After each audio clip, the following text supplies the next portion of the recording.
So, I never thought I'd make a video even remotely related to politics. This is not a political channel, and I generally do not engage with politics. If you'd have asked me back in 2019 what type of content I was least likely to ever make for this channel, politics would have ranked very high on that list. However, I do take a lot of interest in technology, the digital landscape, and the digital rights that we all should have, as well as general human rights. For this reason, when I saw the UK's Online Safety Act, I was quite frankly shocked. This act is legitimately concerning for a lot of reasons, which I'm going to go through here, and hopefully by the end of this video you will understand why this act is not here to protect you, children, or anyone, and instead serves as the first step in a 1984-esque scenario. And yes, we will acknowledge this tool as well. Firstly, let's actually establish what the UK Online Safety Act is.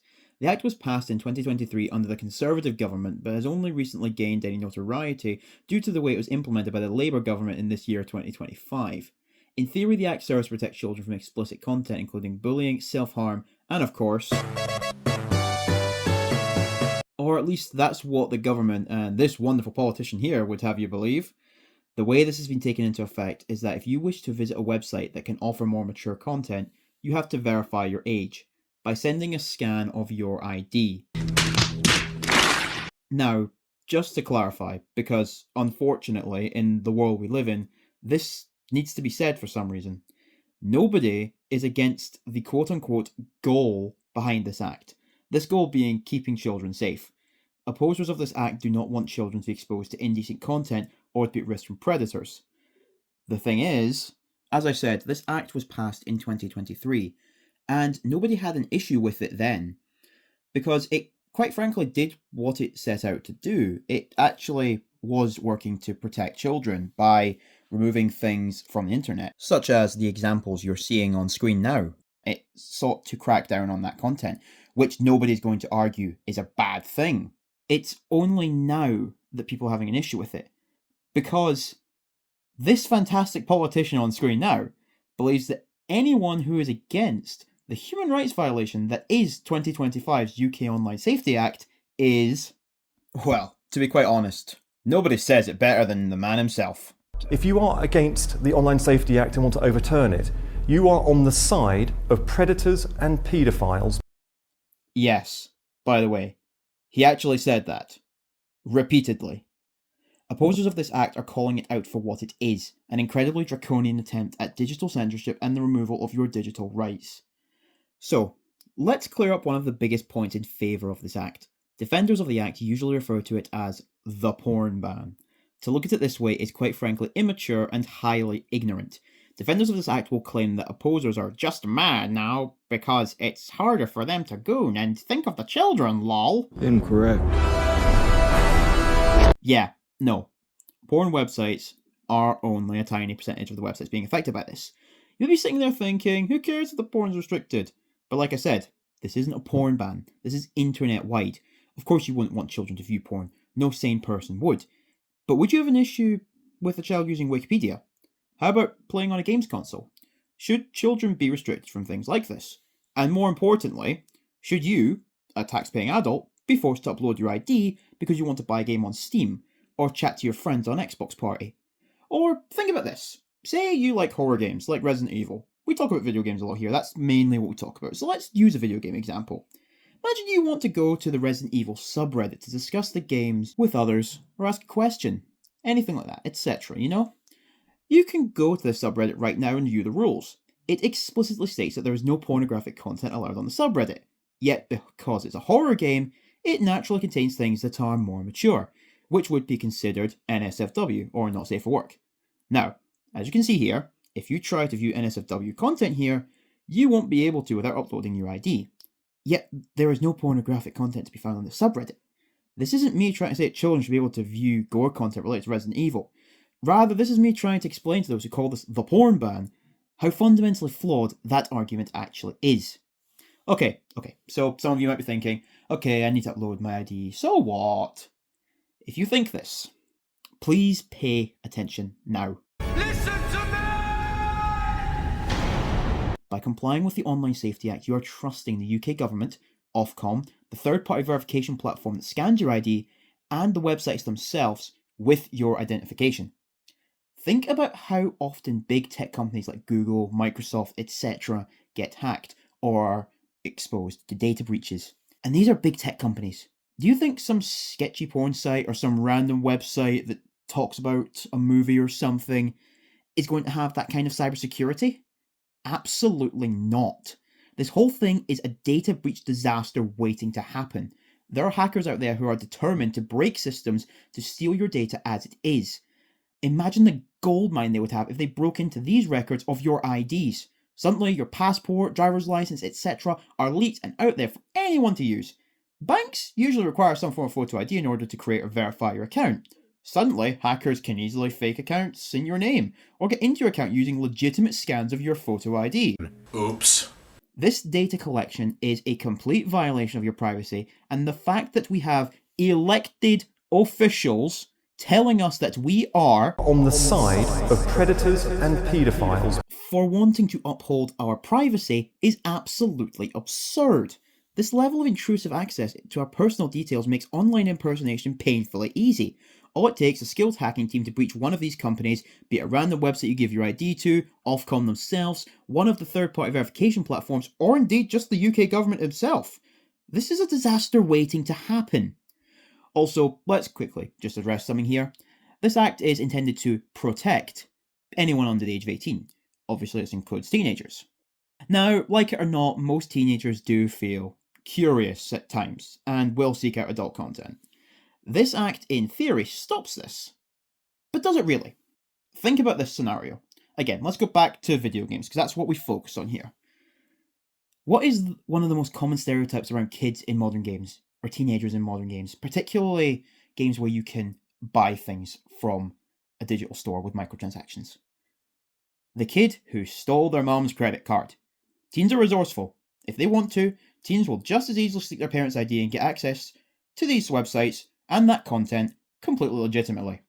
If the scenario were to play out, as in, a teenager steals their parents' ID to get into some website, be it a subreddit, be it an adult website, whatever, right? This scenario plays out.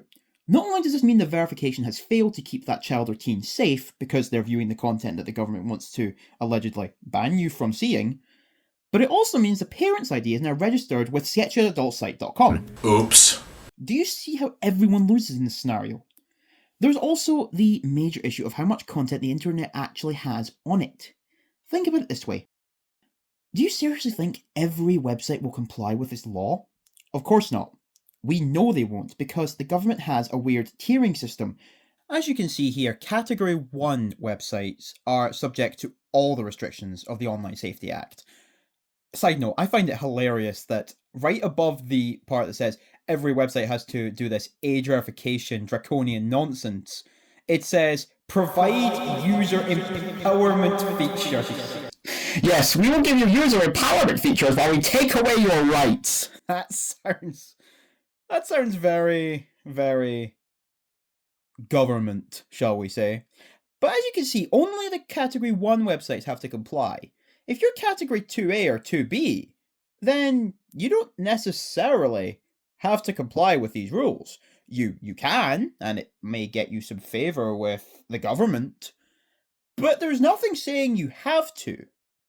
So if you're a sketchier website that doesn't fall into Category 1, like say you're a niche website, you don't have to comply to these rules. And if you're a website that is, shall we say, illegitimate, i.e. ridden with viruses, then there's no way you're going to qualify for Category 1 because, quite frankly, you're not big enough. So now we have a situation where you have people who may be wanting to go to more sketchy websites to get content or to chat with others that may not fall into Category 1. And now they're being directed to these websites that aren't certified, that aren't legitimate maybe. What do you think is going to happen? You're going to have mass viruses on people's devices because they're just trying to get around this draconian policy. Does that sound fair to you? Does that sound like something that you want to be part of? Because I don't think that's a great way to run the internet. Having all the legitimate websites force you to verify your age by uploading your ID, which, as we've discussed, is not at all safe for your privacy.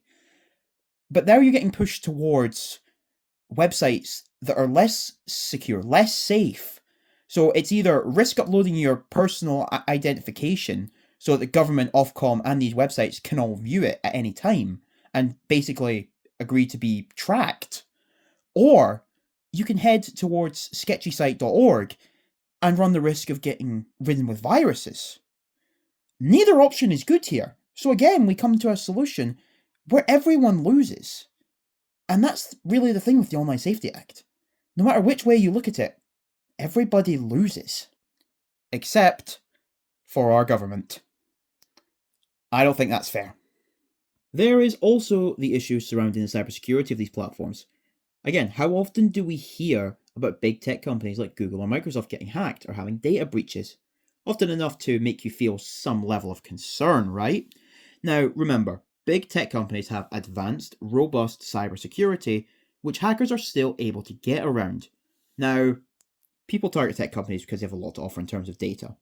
But imagine if they didn't have to go through the hassle of breaking through the most advanced cybersecurity that exists today, and instead could gain all the information they needed by hacking a porn website. Suddenly, this seems a bit more scary, huh? Do you really trust those companies will actually keep any of your ID safe? Do you believe that tiny niche websites have the cybersecurity in place to protect your data, or they will invest in the levels of cybersecurity required to do so? Do you think Ofcom and the UK government have the infrastructure in place to prevent a massive breach leaking all your IDs? To be completely honest, I'm sort of surprised it hasn't happened already. While we're on the topic of protecting teenagers and people under the age of 18, there is something we do have to address. Unfortunately, in the world we live in, it isn't just people over the age of 18 that deal with life's biggest challenges. Unfortunately, there are people in the world today who are under the age of 18 who have to deal with very mature problems. There are people under the age of 18 who have to deal with things like alcohol addiction, have to deal with drug-related problems, whether they are involved with drug abuse themselves or they are involved with people who are victims of drug abuse. There are people under the age of 18 who do have eating disorders and body dysmorphia. There are people under the age of 18 who have self-harmed or know people that have self-harmed. And there are people under the age of 18 who have experienced or know people who have experienced SA. These are very mature issues that a lot of people unfortunately have to deal with, and that does not just include people over the age of 18. There are people under the age of 18 who unfortunately have suffered through these things or are suffering through these things now.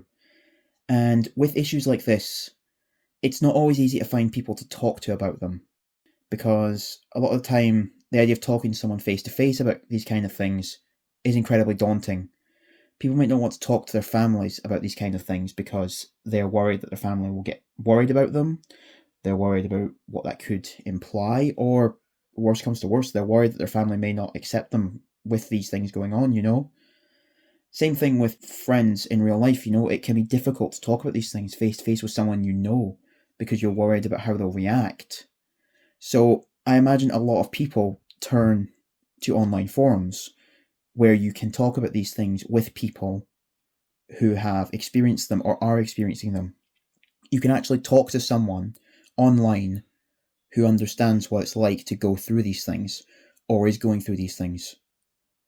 A lot of people probably depend on that to get through because they don't really have any other option.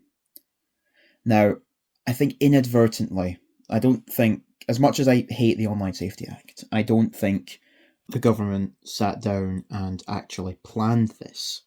But by implementing this age verification, you're taking away the ability for people to talk about these things with others online because now they have to upload their ID. Imagine that you or someone you know is a recovering drug addict. Do you really think they're going to want to upload their ID so they can talk about the fact that they abuse drugs or that they're addicted to drugs or they know someone who is addicted to drugs? Drug misuse is a crime. It is punishable by law. Do you really think people are going to come forward and upload their IDs and admit to it online? I don't think so. But as bad as that is, that's not the worst of this, because the Online Safety Act is, quote unquote, designed to protect children from these more mature topics. And it means you have to upload your ID to prove that you're over the age of 18. If you're a teenager who is going through alcohol abuse, has been SA'd, is self-harming, any of these more adult topics that the Online Safety Act tries to block you from seeing, you no longer have access to these support groups because you're not over 18, and the Online Safety Act doesn't permit you to see these things unless you use somebody else's ID, but you run into the same problem. Then they're registered. Do you want that to happen? Like I said, I don't think this was done intentionally. I don't think the UK government deliberately sat down and said, right, let's think about how we can remove this, quite frankly, this safety net, this thing that people likely depend on. Let's just get rid of that for people under the age of 18, because obviously they don't need that, right? I don't think that was their intention, but that is something that has happened. That's something that is happening now as a result of this legislation. That's another very harmful thing this act has done. Outside of privacy, outside of draconian practices, this act has taken away a major support for people who need it most. And by doing that, you may be leaving them alone without anyone to talk to. You may be forcing them down a darker path than they're already on. And like I've said, I don't think the government did this intentionally, but this is a massive oversight on their part. And to be quite honest, I argue that it is the government's job to think of these possibilities, to think of these oversights, because clearly nobody has. I would argue it's their job to consider that, because, like I've just said, they're taking away this massive support network for very vulnerable people. And while they may not have intended it, I don't think that excuses them from having done it in the first place. It's the kind of thing that you just need to stop and think that, how did nobody think about this? Either the government is that deluded that they actually believe nobody under the age of 18 would be suffering from these issues, and they wouldn't need any of this online support, or they're so set in their ways, they're so determined to have this massive breach of privacy, this massive draconian policy that lets them survey you, which we will talk about in a minute. They're so dedicated to that they don't care if people under the age of 18 are suffering from these things, as long as they can access your ID. I'd like to believe the former, but everything about this policy could suggest the latter. And maybe if Peter Kyle, this politician on screen right now, the Technology Secretary of the UK government, spent more time actually doing his job and considering things like this happening as a result of policy that he is implementing, and less time calling the people that voted him into power on the side of predators and paedophiles, maybe we wouldn't be in this position right now. But of course, there is the final point to discuss here. You see, this level of intrusiveness isn't just concerning from a privacy perspective, it is also incredibly draconian. We have to understand that this isn't a one and done thing. The Online Safety Act is regularly reviewed annually. It was reviewed last year, and it will be again this year. This means that these companies, regulators, and our wonderful government aren't just asking for one and done verification. This data, your personal ID, is being stored, analysed by all those parties involved, and used for who knows what purposes. And they say, yeah, it's encrypted, and yeah, maybe it is, but that doesn't mean that there won't be people that will try and get into it. Just because it's encrypted doesn't mean it's safe. This is the beginning of a 1984 scenario. This isn't being done to protect children. This is being done to allow the government to keep tabs on what you do on the internet. It is essentially 24/7 surveillance. Your privacy? Gone. Completely irrelevant. Your ID is being kept and your activities are being monitored. For the average person who isn't doing anything illegal or harmful, this is an absurd breach of privacy. The UK's own Human Rights Act protects the right to privacy under Article 8, and this Online Safety Act flies completely in the face of that. Your human rights do not matter. Your privacy does not matter. So long as Keir and his fun gang, many of which aren't so fond of protecting children, if you know what I mean, keep this act in place and are able to monitor your online activity without issue. Would you want a camera constantly recording everything you do in the real world? Or would you want someone just following you and videoing you, writing down everything you do on a day-to-day basis? No? Then why would you want essentially that for your digital activities? This isn't about child safety. It never was. This is surveillance. So, to conclude, at absolute best, the Online Safety Act is a serious oversight by out-of-touch politicians who do not understand how the internet works and why this is such a serious issue. The average age of a UK politician ranges from 50 to 60 years old, after all. But at worst, and honestly, the more realistic view of the Online Safety Act is that it has been put in place to try and revoke your digital rights under the guise of protecting children. The fact that the UK government is completely unwilling to listen to the overwhelming public backlash on this act speaks volumes to their lack of care for those who put them there. The fact that we have elected officials calling a substantial portion of the population on the side of predators and paedophiles for opposing this draconian act is absolutely pathetic. The fact that this man says that people like me are siding with predators because I want people to have the privacy that we are owed is disgusting. The fact that this man thinks I am siding with predators because I want people who are under 18 and suffering from alcohol addiction, SA, self-harm, etc. to be able to talk about these things online with others who may understand is disgusting. This man is a disgrace. This government is failing this country, and the fact that the Online Safety Act is able to exist in any way at all in its current state is genuinely terrifying. If you care at all about your digital privacy, or your entitlement to basic human rights, sign the petition to have this policy revoked. They may have reached the goal already, and the UK government may have already said that they're not considering anything. But the more of us that protest against this, the better chance we have at getting this abysmal act revoked. In the meantime, if you can avoid it, don't comply with this act. Don't give in to this. Use a VPN where you can. Don't give them your ID. Because giving them it gives them the satisfaction of winning this one. And they don't deserve to, because this act is completely against your human rights. Use a VPN, sign the petition, don't give them your ID. They can't ignore us forever, not if they want to keep their precious seats. If you are against the Online Safety Act and want to overturn it, you are on the side of Infinite boss fight, infinite boss fight, infinite boss fight. Hello, I'm Prince Cole. Sometimes when I'm afraid, I have to be brave. Lots of people want me to overturn the Online Safety Act and win the game. But can I tell you a secret? You are on the side of predators and paedophiles. Oops. The Online Safety Act. Peter Cole.